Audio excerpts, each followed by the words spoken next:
2 taon ding itinago ng jukebox icon na si April Boy Regino ang isang lihim sa kanyang buhay. Naging tanyag sa kanyang mahabang buhok na sinakluban ng cap sa tuwing magtatanghal. Inamin ni April Boy ang pagkakaroon niya ng prostate cancer nang makabalik galing Amerika. Labag man daw sa kanyang kalooban, ang tinamasang kasikatan ng 44 mga awit sa loob ng 2 dekada ay kailangan nang magtapos. Ang pagreretiro ni April Boy sa mundo ng musika ay bilang pagtalima na rin daw sa payo ng kanyang doktor. Maging ang kanyang mahabang buhok ay kailangan niyang ipaputol dahil nakakaagaw daw ito ng nutrients na kailangan ng isang cancer patient. Samantala, sa kabila ng kanyang kondisyon, nagtanghal pa si April Boy para sa mga nasalantang biktima ng Bagyong Yolanda sa Tacloban City, Kamakailan. Ngayong hapon sa Star Talk, April Boy Regino, live! Talaga naman, Heart, puro buhay ang pinag-uusapan dito sa Star Talk. Joy Cancio. Tapos ito naman, patuloy na nakikipaglaban para mabuhay. April Boy Regino, magandang hapon. Magandang hapon po. Okay. Sa lahat po ng nakikinig nanonood pala. Oo. Sa Star Talk. Yeah. We will try to do this as clinically as possible, no? Kasi ang pinag-uusapan natin ay prostate cancer, no? Ito, itatanong ko not only for the sake of our viewers, pero para sa akin na rin. Kasi ano ba talaga ang sintomas ng pagkakaroon ng prostate cancer? Para alam natin lahat. Una po, meron pong lumabas na dugo.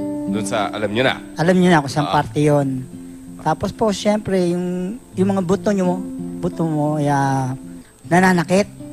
Yan. Parang, oo, yung mga buto ko joints. dito sa, oo. Hindi, dito. Buto talaga mismo? Oo, buto Okay. mismo. nangangawit. Oo, kaya, dinala na ako ng misis ko sa ospital. Para patingnan saan po ako. kayo na-diagnose noon? Sa US. Sa US. Oo, doon ako na Sa US nangyari? Sa US nangyari. 2009. 2009. Pero anong initial reaction mo? Syempre, una muna, nabigla ako nung sinabi na ng doktor na cancer, ganon. Prostate cancer, ganon. Kumuha po kayo ng second opinion? Oo, 2. Bali, una, lalaki yung doktor na tumingin sa akin.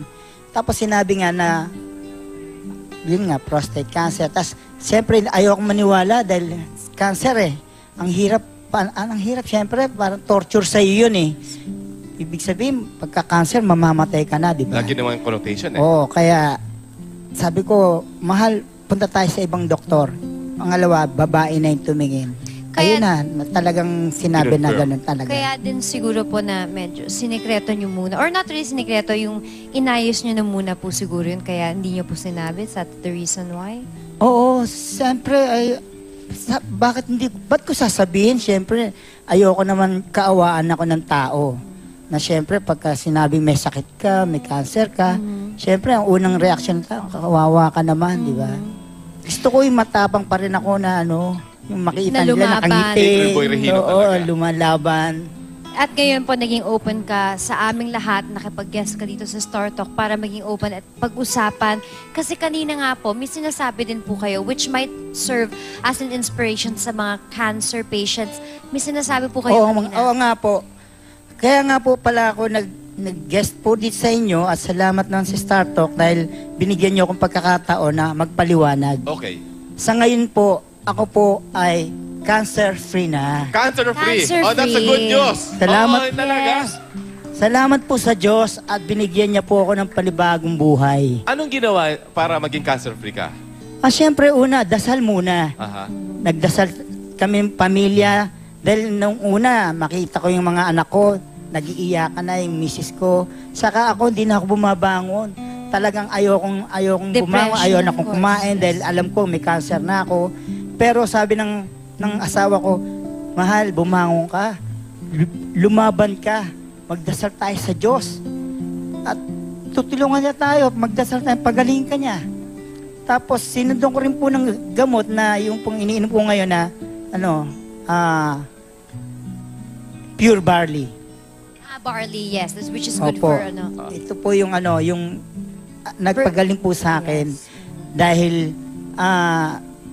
araw-araw na talaga kung minom ako nito marami juice po ito na Same, talagang... same din yung kay Maritoni Fernandez, yung barley. Yun yung inuulit Oh, yun, nila. yun. And, Ang pangalan niya, Sante Pure Barley, yung kay Pure- Marconi. yes. Hindi, parang I'm overflowing with happiness ngayon. Kasi parang ang sarap pakinggan na cancer-free, di Tsaka ba? very inspiring. Oo, Saka kasi, talagang, siyempre, wala namang pinapanalangin ng bawat tao pagka may cancer ka. Gusto mo talaga gumaling, Oo. makapagpasaya pa ng tao. and, diba? and this just proves that, of course, God hears our prayer. And you're here, aside sa mga nasulat na mga na may cancer ka and you're retiring, which is so negative, you are actually cancer-free. And you were there, pumunta po kayo sa Tacloban to inspire other people pa. So ano po? Opo, yung mga tao po doon, dumating ako, tuwan-tuwa sila. Kasi parang hindi nila alam na darating ako doon. Parang sikreto po na kinumbida ako ng mga taga Tacloban, yung mga sundalo doon. At tapos nung makita ko ng tao, Tuwang-tuwa. Siyempre inisip nila dati, di ba may sakit ako, may cancer ako. Tapos nakita ko nila, malakas na uli si April Boy. Namimigay na naman ng sombrero. Yun na nga po sasabihin ko, madami sigurado silang sombrero doon. Kaya nga, ito So, po, yes. ang mensahe sa fans. At, oo nga pala, maraming salamat sa lahat ng pagmamahal niyo sa akin. Sa lahat ng pagsuporta. Lahat ng, alam niyo kasi, ang totoo niyan, nag-retire na ako ngayon.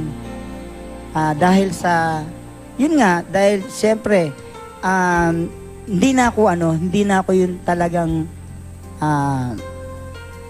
kasi di ba nagkasakit nga ako?